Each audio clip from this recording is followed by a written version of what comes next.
Hi, welcome to promises of Jesus Christ. இன்றைக்கி நம்ம தியானிக்க போகிற ப்ராமிஸ் என்னன்னு பார்க்கலாமா?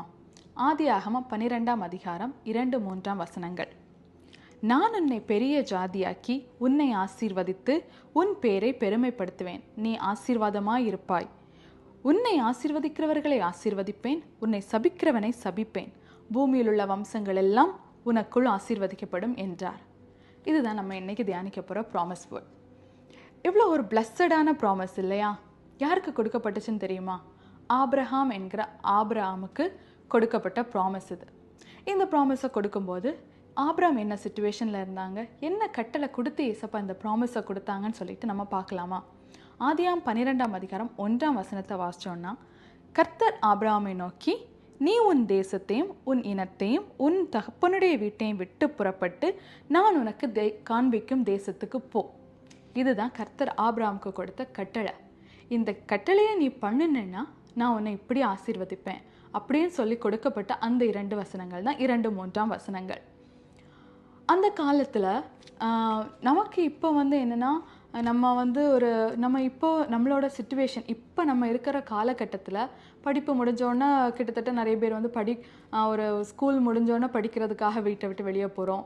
அப்புறம் வேலைக்காக தூர இடத்துல கிடச்சுன்னா வீட்டை விட்டு வெளியே போகிறோம். திருமணம் ஆகும்போது பெண்கள் டக்குன்னு வீட்டை விட்டு உடனே எவ்வளோ தூரமானாலும் போயிடுறாங்க, ஃபாரின் கண்ட்ரீஸ்க்கு போகிறோம். ஆனால் அந்த காலத்தில் ஒரு குடும்பம்னு இருக்கிறவங்க, ஒரு அப்பாவுக்கு நிறைய பிள்ளைங்க இருப்பாங்க, அந்த பிள்ளைங்களுக்கு நிறைய குடும்பம் இருக்கும், எல்லாரும் சேர்ந்து ஒரே இடத்துல ஒன்றா இருப்பாங்க. ஒரு குடும்பம் ஒரு இடத்துக்குள்ளே நம்ம போனோன்னா அந்த இடத்துக்குள்ளே இருக்கவங்க எல்லாமே ஒரு குடும்பக்காரங்களாக இருப்பாங்க. அந்த மாதிரி தான் அந்த காலத்தில் ஒரு சிச்சுவேஷன் இருந்தது. அந்த மாதிரி ஒரு சிச்சுவேஷனில் தான் கர்த்தர் ஆபிரகாமை நோக்கி பார்த்து சொல்கிறாங்க, நீ உன் தேசத்தை உன் இனத்தை நீ இவ்வளோ தூரம் இருந்த இந்த இடத்த இவ்வளோ தூரம் நீ இருந்து பரிச்சயப்பட்ட இந்த இடத்துல இருந்து விட்டு நான் காண்பிக்கிற தேசத்துக்கு போன். அதுவும் எந்த தேசம், எப்படிப்பட்ட தேசம் எதுவுமே சொல்லலை. ஜஸ்ட் நான் காண்பிக்கிற தேசத்துக்கு போ அப்படின்னு சொல்லிட்டாங்க. ஆபிரகாமுக்கு இது ரொம்ப ஈஸியான விஷயம்னு நினைக்கிறீங்களா? இல்லை. அந்த காலத்தில் ஆபிரகாம் இதை செய்யணும்னு சொன்னால் அது கொஞ்சம் கஷ்டமான விஷயமா தான் இருந்திருக்கும் கண்டிப்பாக. ஏன்னா அந்த சிச்சுவேஷன் இந்த மாதிரி ஒரு சிச்சுவேஷன் இதுக்கு முன்னாடி நடந்தது கிடையாது. இப்படி டக்குன்னு எழும்பி நமக்கு எல்லாரையும் விட்டுட்டு டக்குன்னு எழும்பி இன்னொரு இடத்துக்கு போகிறதுன்றது ஒரு சாதாரண விஷயம் கிடையாது. அதனால ஆபிரகாம் நினச்சிருந்தா கொஞ்சம் யோசிச்சு, நான் செய்யணுமா கர்த்தரே, நான் செய்யணுமா, இல்லை நான் எங்கே போகிறேன், ஏதாவது ஒன்று கேட்டிருக்கலாம். ஆனால் ஆபிரகாம் என்ன பண்ணாங்க தெரியுமா? எதுவுமே கேட்கல. எங்கே போகிறேன்னு கூட கேட்கல. அங்கே போனால் எனக்கு எல்லாம் இருக்குமான்னு கூட கேட்கல. எதுவுமே கேட்கல. கர்த்தர் சொன்னார், கட்டளை கொடுத்தாரு, நான் உன்னை இப்படி ஆசீர்வதிப்பேன்னு சொன்னார். உடனே கிளம்பி போயிட்டாங்க. இன்னொரு விஷயம் உங்களுக்கு தெரியுமா? ஆபிரகாமுக்கு கர்த்தர் இந்த கட்டளையை கொடுத்து இந்த ஆசீர்வாதத்தை கொடுக்கும்போது ஆபிரகாமுக்கு 75 வயது.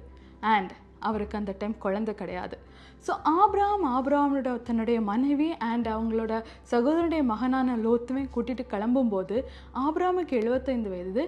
எந்த ஒரு ஒரு ஒரு ஒரு ப்ராமிஸுமே, கர்த்தர் கொடுத்த ப்ராமிஸை தவிர வேற எந்த ஒரு இதுவுமே ஆபிரகாமுக்கு தெரியாது. அங்கே போகிற இடம் எந்த இடம், அங்கே என்ன சிச்சுவேஷன், அங்கே எப்படி இருக்க போகிறாங்க, எதுவுமே தெரியாது.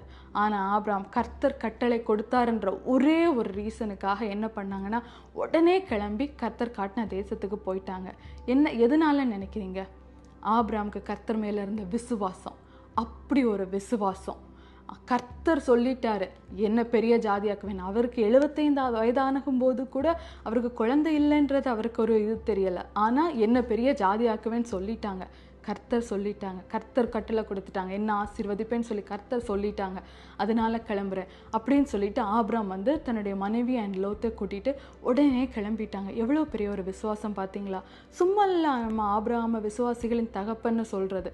அவருடைய விசுவாசம் அப்படி இருந்து இந்த காலகட்டத்தில் கூட நமக்கு இப்படி ஒரு விசுவாசம் வர்றது கொஸ்டின் மார்க் தான். ஏன்னா இப்படி டக்குன்னு நம்ம இப்போ திடீர்னு ஒரு நாள் நீங்கள் டாக்டர் படிச்சுட்டு இருக்கீங்க, இல்லை ஏதோ ஒரு நல்ல ஒரு இதில் உங்களுக்குன்னு ஒரு பிளான், உங்களுக்குன்னு ஒரு திட்டம் வச்சுருக்கீங்க, உங்கள் ஃப்யூச்சருக்கு ஒரு பிளான் வச்சுருக்கீங்க, அதன்படி அந்த பாதையில் நீங்கள் போயிட்டுருக்கீங்க. கர்த்தர் உங்கள்கிட்ட சொல்கிறாங்க, எல்லாத்தையும் விட்டுட்டு வா, நான் உனக்கு வேறு பிளான் வச்சுருக்கேன், நான் சொல்கிற இடத்துக்கு போ, நான் சொல்கிற படிப்பை நீ படி, நான் சொல்கிற வேலையை நீ செய் அப்படின்னு சொன்னால் நம்ம உடனே கேட்போம்னு நினைக்கிறீங்களா? நமக்கு அந்த விசுவாசம் இருக்குமா? நம்ம அந்த அளவுக்கு விசுவாசமாக இருக்கிறோமா? நம்மளே தியானிக்கணும். ஏன்னா ஆபிரகாம் அந்த அளவுக்கு விசுவாசமாக இருந்தனால ஒரு விஷயம் கவனிச்சிங்களா? இந்த 2 வசனத்தில் இருக்க எல்லா ப்ராமிசஸும் ஆபிரகாம் அவங்க வாழ்க்கையில் நடந்துச்சு.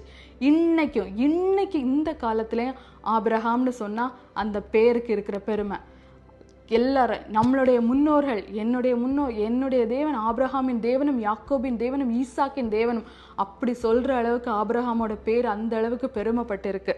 அண்ட் ஆபிரகாமுடைய சந்ததிகள் உனக்குள் பூமியுள்ள வம்சங்கள் எல்லாம் உனக்குள் ஆசீர்வதிக்கப்படும், ஆசீர்வாதமாக வச்சுருக்காங்க ஏசப்பா. ஆபிரகாமுக்கு கொடுத்த அந்த ப்ராமிஸ், ஆபிரகாமுக்கு நீ விட்டு கிளம்பு, நான் உன்னை இப்படி ஆசீர்வதிக்க போகிறேன்னு சொன்ன அந்த ஆசீர்வாதத்தை ஆபிரகாம் செஞ்சதுனால இந்த ஆசீர்வாதங்கள் எல்லாமே ஆபிரகாமுடைய வாழ்க்கையில் நடந்து. நாமளும் ஒரு நிமிஷம் யோசிச்சு பார்ப்போம், ஏசப்பா உங்கள் மேலே நான் எவ்வளோ விசுவாசத்தில் இருக்கேன். நீங்கள் எனக்காக ஒரு விஷயம் சொன்னீங்கன்னா, என்கிட்ட ஒரு விஷயம் நீங்கள் சொன்னீங்கன்னா நான் விசுவாசித்து செய்கிறேன்னா நீங்கள் செய்யுங்க. இந்த ஆசீர்வாதங்களை கர்த்தர் நம்ம வாழ்க்கையில் நமக்கு கட்டளையிடுவாங்க. நன்றி. என்னோட வீடியோ சேனல் பிடிச்சிருந்துன்னா சப்ஸ்கிரைப் பண்ணுங்கள். அண்ட் பார்த்ததுக்கு ரொம்ப தேங்க்ஸ். ஏதாவது சஜஷன் இருந்ததுன்னா கண்டிப்பாக சொல்லுங்கள். அடுத்த வீடியோவில் உங்களை சந்திக்கலாம். பாய்.